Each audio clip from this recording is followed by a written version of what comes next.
Thomas and Friends on Time with Thomas.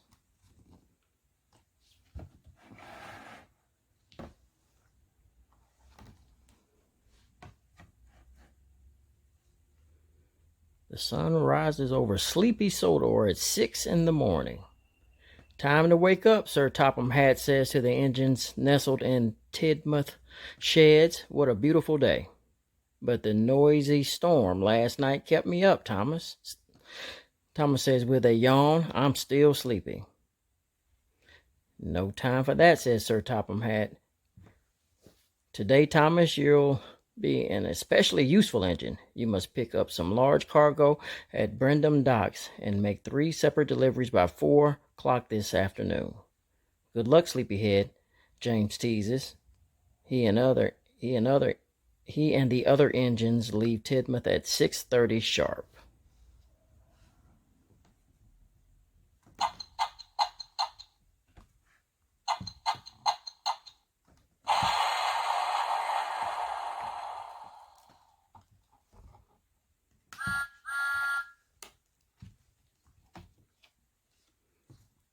Suddenly, Thomas opens his eyes. Kevin has removed the tree, but it's now 1:30. Oh no, says Thomas. How will I ever make 3 deliveries by 4 o'clock all by myself? 4 o'clock. I would need to be 3 engines. That gives Thomas an idea. Thomas finds James and Percy. They have finished their jobs and are happy to help. At 3:10,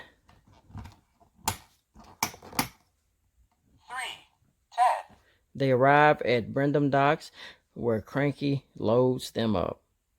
And 50 minutes to go, says Percy. If we hurry, we should have just enough time.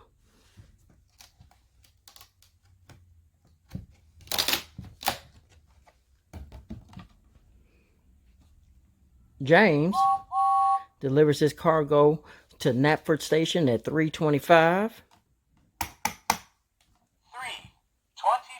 And arrives at Arlesburg at 3:40. 3:40. And Thomas chugs quickly to Mouthwaite, making the delivery at 3:55, just in time. 3:55.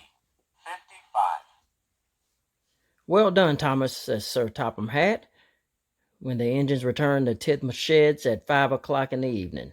You completed all 3 deliveries right on time. I couldn't have done it without your help from my friends, Thomas admits. 5 o'clock. At 6:15, Thomas backs into his shed. Bedtime so soon, Percy asks.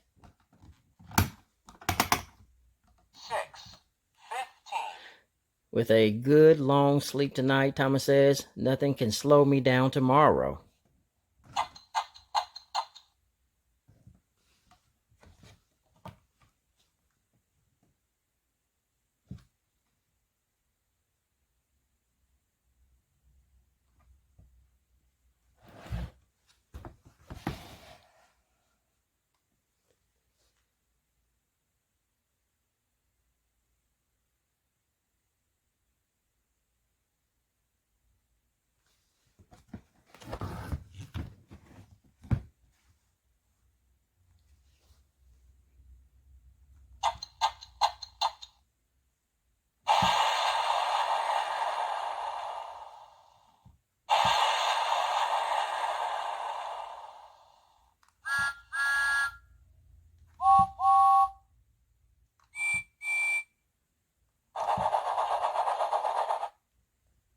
Thomas finishes his work at 3:55.